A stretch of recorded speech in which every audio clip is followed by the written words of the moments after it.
안녕하세요. 구속의 경륜 116번째 시간인데요.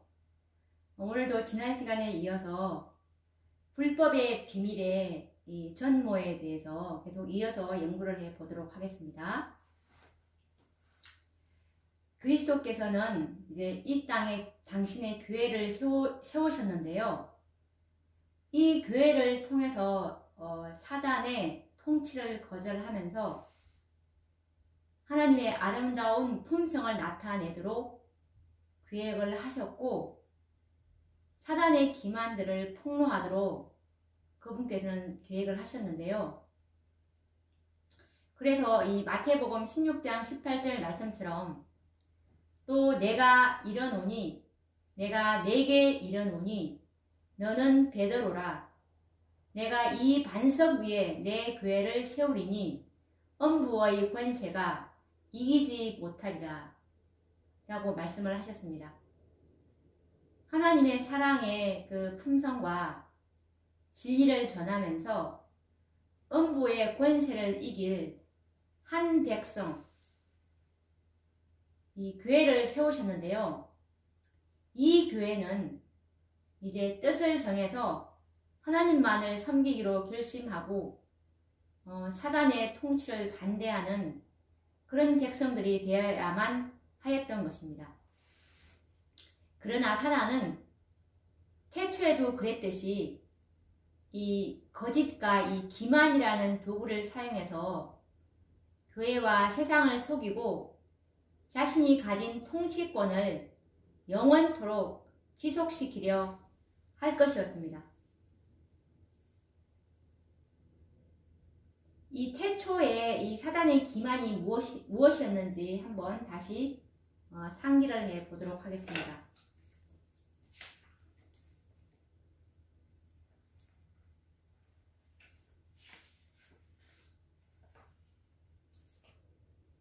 시대의 소망 761페이지에 보시면 대쟁투의 초기에 사단은 하나님의 율법은 순종할 수 없으며 공의가 자비와 조화되지 않으므로 율법을 파기하지 않고는 죄인이 용서받을 수 없다고 선언했다라고 선지자께서 말씀하고 계시는데요. 이 사단은 이 증언의 말씀처럼 하나님의 율법의 속성인 이 공의와 자비가 조화가 되지 않기 때문에 하나님의 율법은 순종할 수 없다고 주장해 왔습니다. 그러나 그리스도께서는 인간으로서 이 땅에 오셔서 하나님의 율법의 속성인 자비와 공의로우심이 어떻게 조화를 이룰 수 있는지를 십자가에서 보여주심으로 사단의 기만을 폭로하셨습니다. 그리스도께서는 이 인성을 쓰신 이유가 바로 인간들로 하여금 계명을 지킬 수 있다는 증거와 모본을 주시기 위함이었는데요. 그래서 성경은 히브리서 2장 17절 말씀에 보시면 저가 범사에 형제들과 같이 되심이 마땅하도다 라고 기록하고 있습니다. 예수님이 조금이라도 예수님의 인성이 인간과 다르다면 그것이 어떻게 인간이 율법을 지킬 수 있다는 증거가 될 수 있으며 그리고 어떻게 또 우리의 모본이 될 수가 있겠습니까? 그래서 예수님의 인성은 인간과 동일한 인성이어야만 하는 것입니다. 그 결과 그분의 흠없는 생애와 이 십자가의 죽으심을 통해서 사단의 머리를 상하게 하시고 사단의 기만을 온 세상과 온 우주에 이제 폭로하실 수가 있으셨던 것입니다. 그리스도께서는 이 사단의 기만을 폭로하심과 동시에 하나님의 완전하신 사랑의 품성을 드러내심으로 그의 사명을 다 이루신 것입니다. 그래서 그분은 십자가 상에서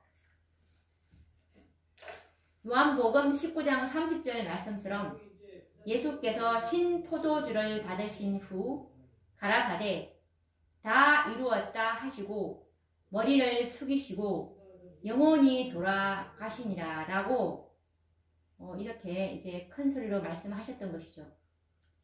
이제 교회도 그리스도와 같이 하나님의 사랑을 증거해야만 합니다. 그렇게 해서 이제 모든 인류로 하여금 자신이 섬길 자를 선택할 기회를 이제 가지도록 해야 할 것입니다.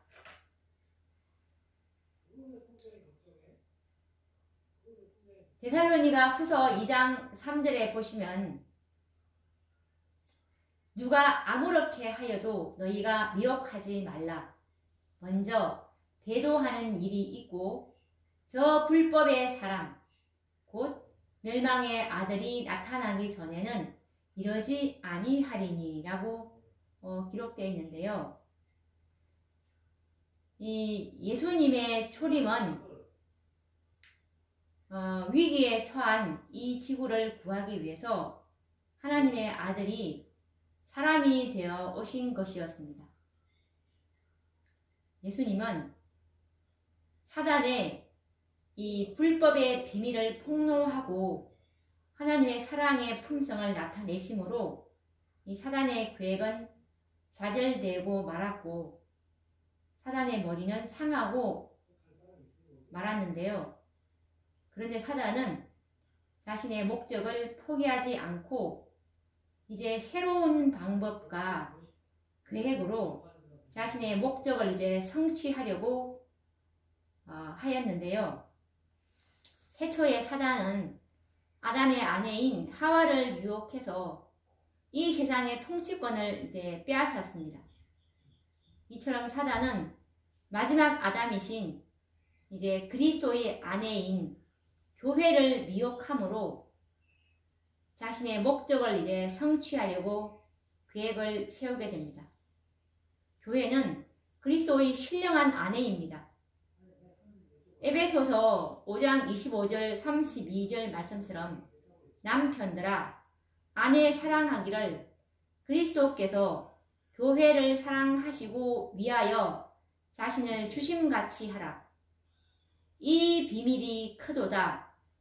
내가 그리스도와 교회에 대하여 말하노라 라고 말씀하고 계십니다. 사단은 그리스도의 아내가 되는 이 교회를 미혹해서 배도하게 만들고 그리고 자신의 대리자가 되도록 계획을 세우는데요. 성경은 교회에 대해서 어떻게 예언을 하고 있는지 그리고 교회가 배도하는 일이 있을 것이라고 말씀을 하고 계십니다. 데살로니가 후서 2장 3절과 4절 말씀을 다시 한번 보시면 배도하는 일이 있고 저 불법의 사람 곧 멸망의 아들이 나타나기 전에는 이러지 아니하리니 저는 대적하는 자라 범사에 일컫는 하나님이나 숭배함을 받는 자 위에 뛰어나 자존하여 하나님 성전에 앉아 자기를 보여 하나님이라 하느니라 라고 이 교회가 배도할 것을 예언하고 있죠. 이 불법의 사람, 불법의 비밀로 인해서 이 데살로니가 후서 2장 3절 4절 말씀처럼 이 배도한 교회는 바로 로마 교회 법왕권인데요. 성경에서 바울은 이 배도한 교회를 불법의 사람, 곧 멸망의 아들이라고 하였고 그리고 다니엘은 다니엘 7장 8절 말씀처럼 작은 뿔, 곧 때와 법을 변개할 이 존재로 상징하였습니다. 그리고 요한 1서 2장 18절에 보시면 적 그리스도라고 표현하고 있고, 그리고 계시록 14장 8절과 14장 8절에 보시면 이 로마 교회 법안권을 큰 성 바벨론이라고 표현하고 있습니다. 그리고 또 요한계시록 17장 1절에서는 엄녀라고 이렇게 상징적으로 말하고 있는데요. 사단은 바로 이 배도한 교회를 이용해서 하나님을 대적하고 그의 성도를 괴롭게 하면서 진리를 땅에 던져 짓밟으며 하나님의 율법을 변경시켜 이 세상 모든 거민들로 하나님을 대적하는 자신의 전쟁에 동참시키려고 계획을 세웁니다. 이 계획을 사도 바울은 불법의 비밀이라고 하였습니다. 이 비밀은 하나님을 믿노라고 하면서도 하나님을 반역하는 대열에 참여하도록 하는 사단의 계획입니다. 이처럼 자신이 변경한 율법인 이 넷째 계명을 모든 인류가 지키게 된다면 그 백성들은 사단을 섬기기로 선택하는 결과가 될 것입니다. 이처럼 모든 인류를 속일 수만 있다면 사단은 이 세상을 통치하는 영원한 군주가 될 수 있다는 사실을 잘 알고 있었습니다.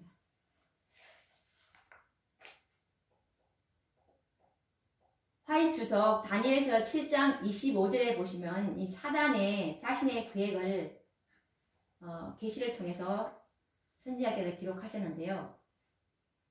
사단이 어떤 목적을 가지고 일할 것인지를 잘 선지자께서 계시를 통해서 잘 기록하고 있는데 읽어보도록 하겠습니다.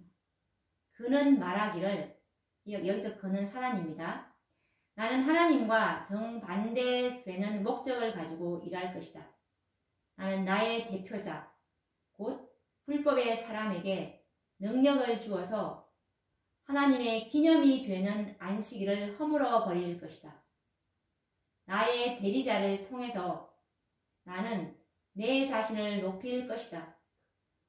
하나님이 제정한 안식일 준수를 못하게 하므로 나는 하나님의 율법을 멸시할 것이다. 나와 너 사이에 너희 대대의 표징이라는 말을 나의 안식일, 즉 일요일 편에다 적용하도록 할 것이다.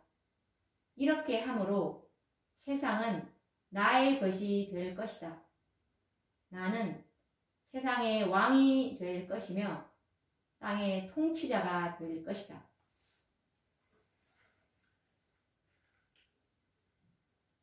여기서 이 사단이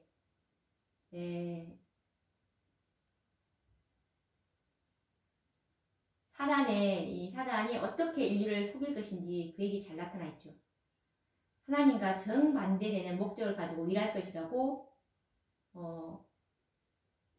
사단이 말하고 있고, 그리고 자신의 대표자, 불법의 사람, 이 로마 법안권이죠.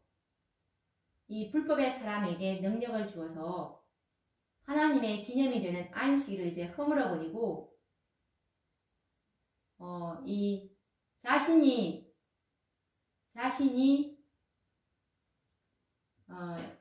세운 그 일요일에다가 이제 안식일 대신 일요일을 자신의 안식일로 이렇게 할 것이라고 이렇게 함으로 이제 모든 세상이 자신을 섬기게 될 것이고, 그래도 자신은 세상의 왕이 될 것이고 땅의 통치자가 될 계획을 이렇게 자세히 적어두고 있습니다. 데살로니가 후서 2장 10절 말씀을 보시면 불의의 모든 속임으로 멸망하는 자들에게 임하리니 이는 저희가 진리의 사랑을 받지 아니하여 구원함을 얻지 못함이니라 라고 기록하고 있습니다.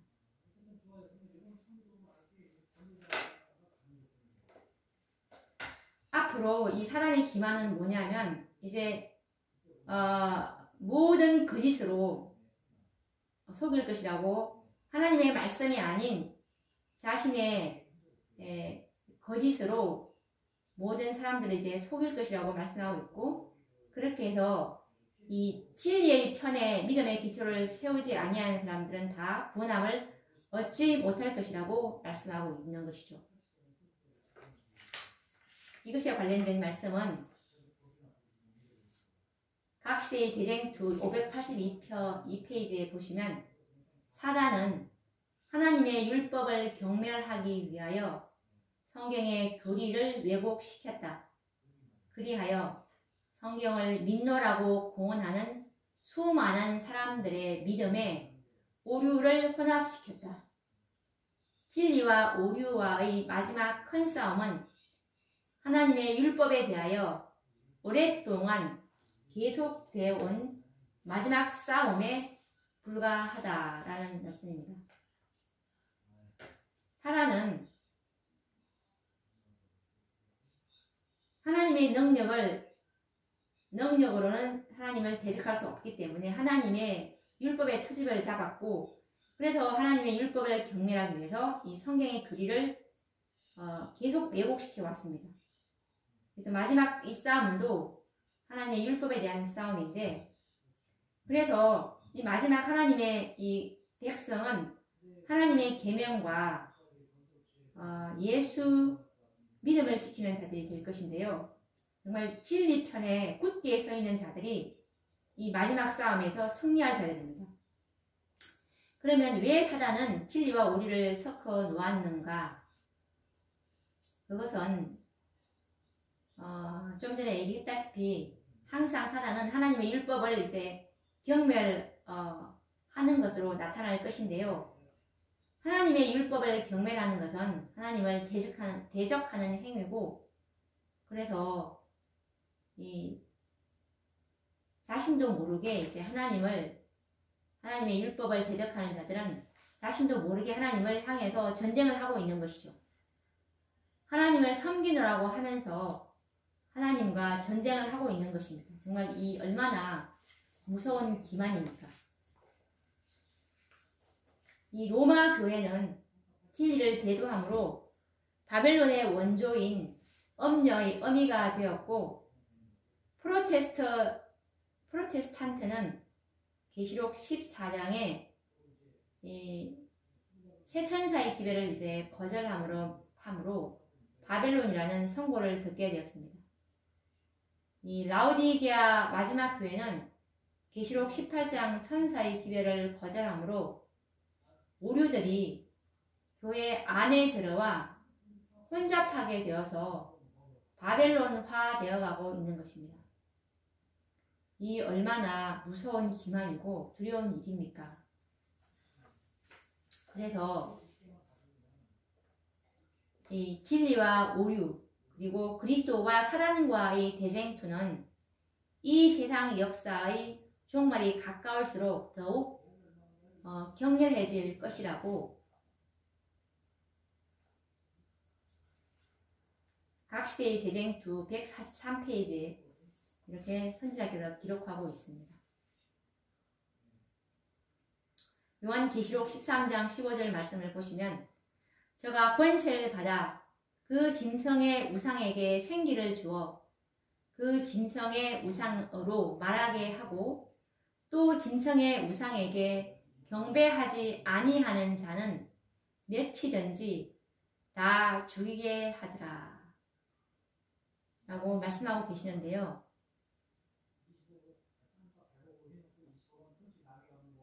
이 바벨론의 원조이고 엄녀인 법왕권과 그리고 현대 진리를 거절함으로 혼잡하여 버린 이 엄녀의 딸들은 이제 결과적으로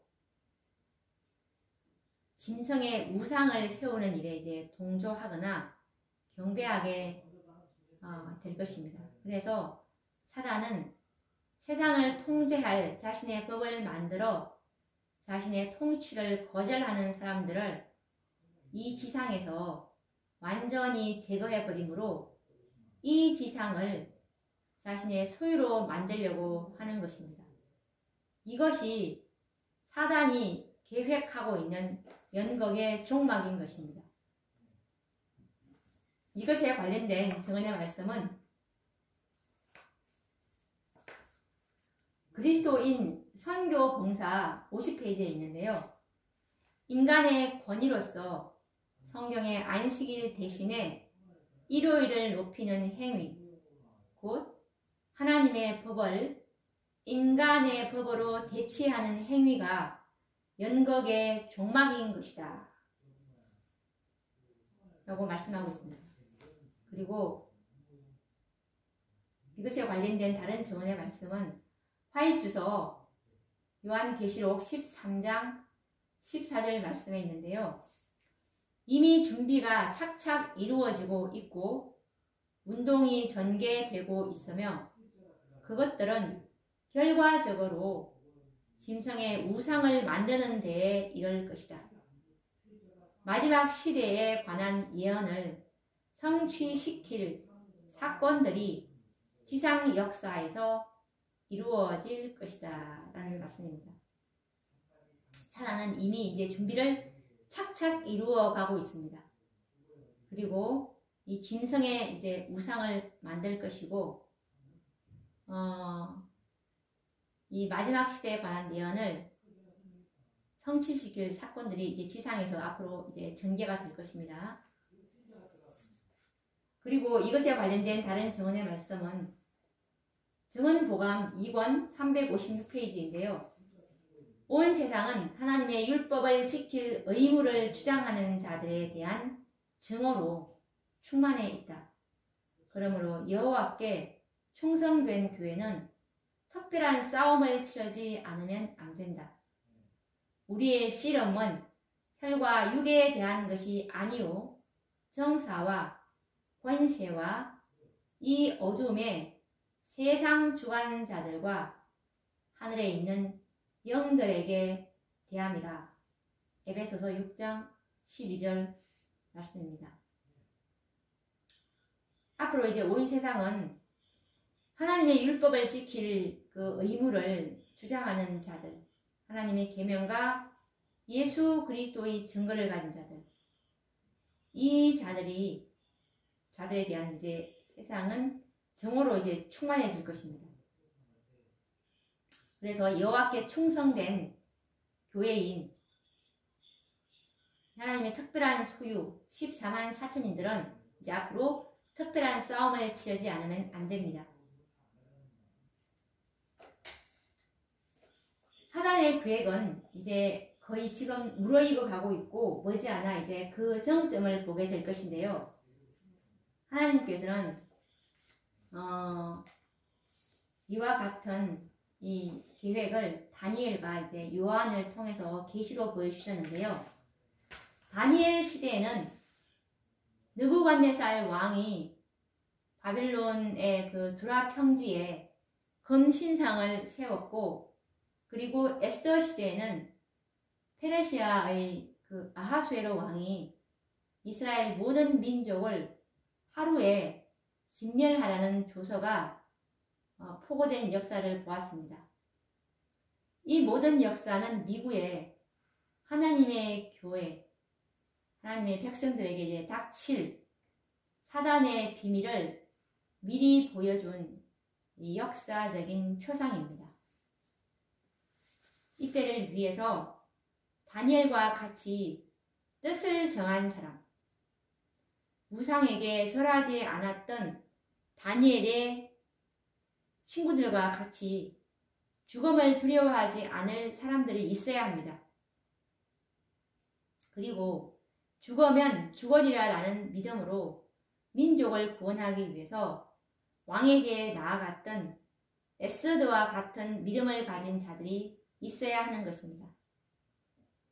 미국의 온 세상은 사단이 이 세상의 통치자가 되기를 이제 열렬히 환영할 것이며 왕이 되기를 갈망할 것입니다. 선지자의 말씀을 한번 보도록 하겠습니다.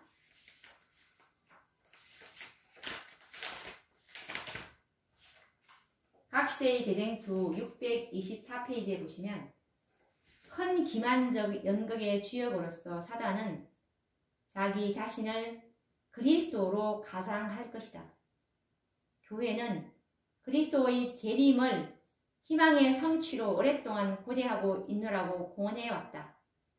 이제 그 큰 기만한 자는 그리스도께서 이미 오신 것처럼 보이게 할 것이다.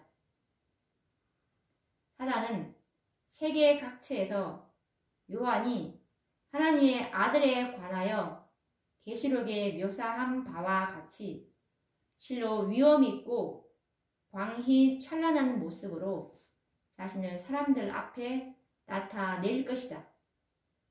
그를 두르고 있는 영광은 사람이 일찍이 목격한 일이 없는 찬란한 광경이다. 그리스도께서 오셨다. 그리스도께서 오셨다라고 부러짓는 승리의 함성이 공중에 울려 퍼진다. 라고 선지자께서 이렇게 계시를 보셨습니다.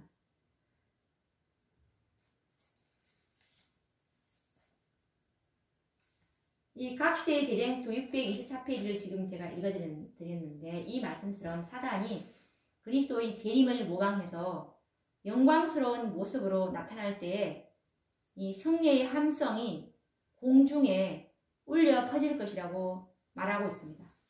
온 세상은 사단이 이 지구를 통치하기를 열렬히 이제 환영하고 있는 모습을 계시를 통해서 보고 있는데요. 지구에 살고 있는 모든 거민들은 사단을 이 지상의 왕으로 이제 추대할 것입니다. 일찍이 바라바와 하나님의 아들 중에 선택하도록 기회가 주어졌을 때 놀랍게도 세상은 물론이고 하나님을 섬기노라고 자처하는 백성들까지 살인자고 극악 무도한 강도인 바라바를 선택하지 않았습니까? 이 역사는 반복될 것입니다.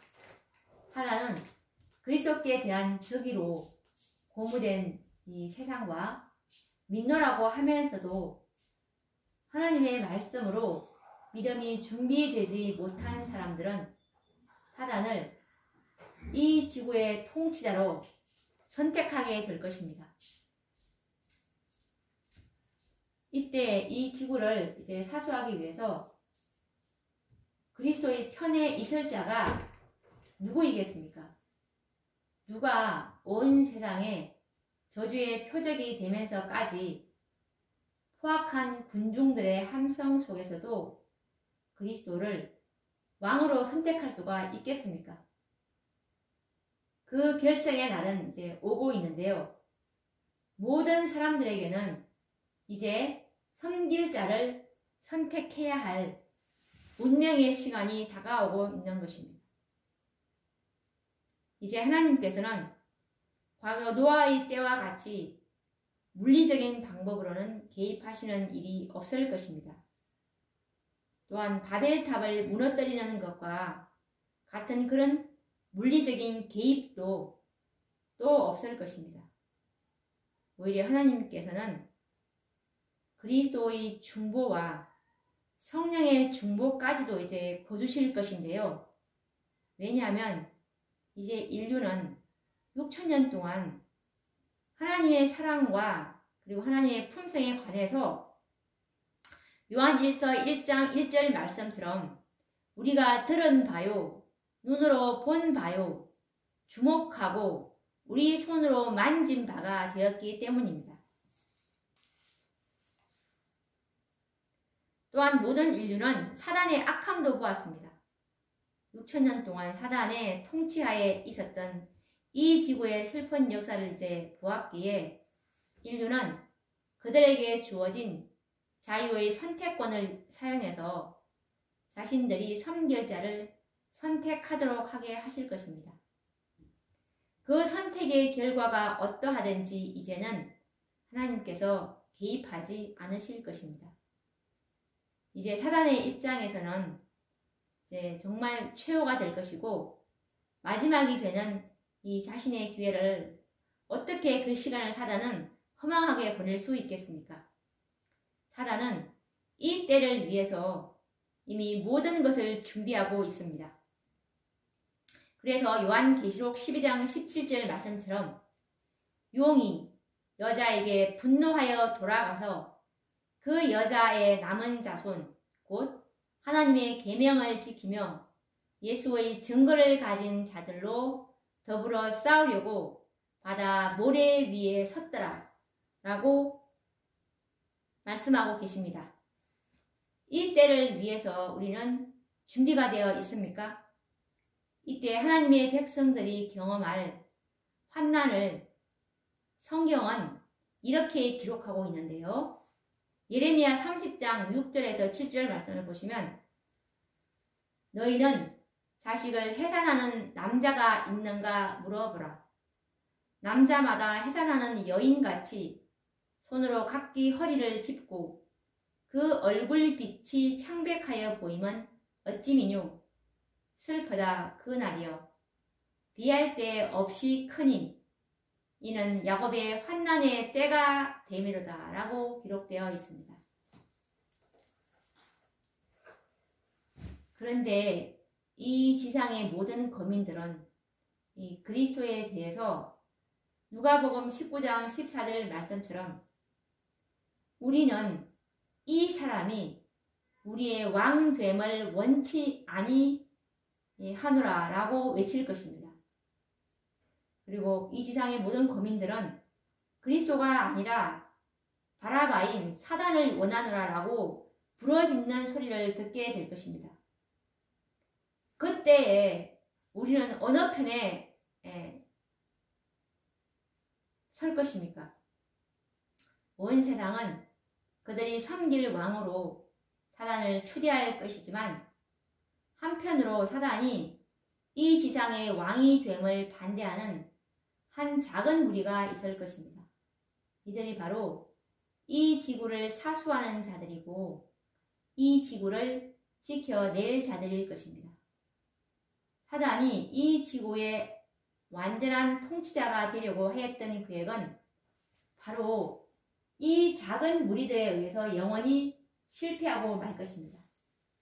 이들이 바로 살아계신 하나님의 인을 받을 그리스도와 똑같은 품성을 소유하게 될 14만 4천인들인데요.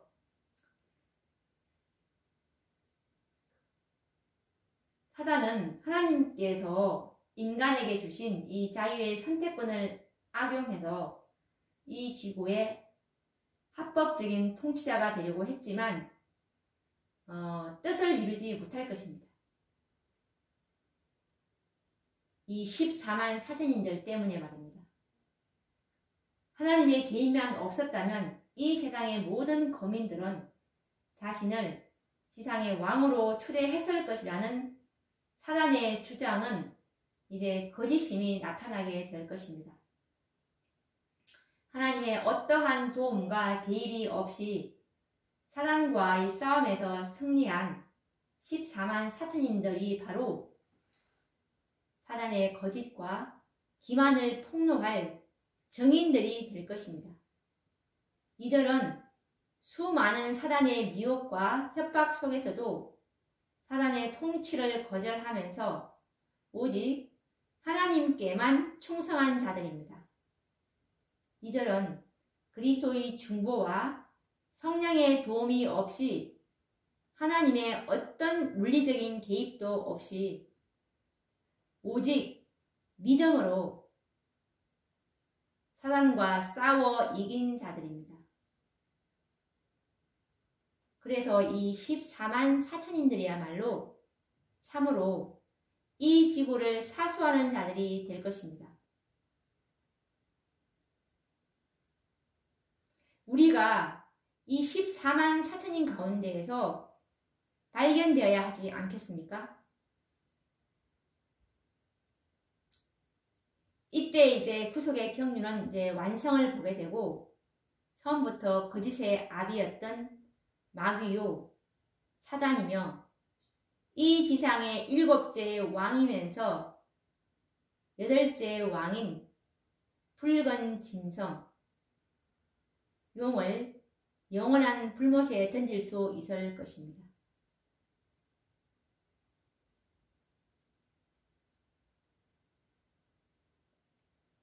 이렇게 해서 이제 하늘은 여호와의 하늘이라도 땅은 인생에게 주셨도다 라는 말씀이 응하게 될 것입니다.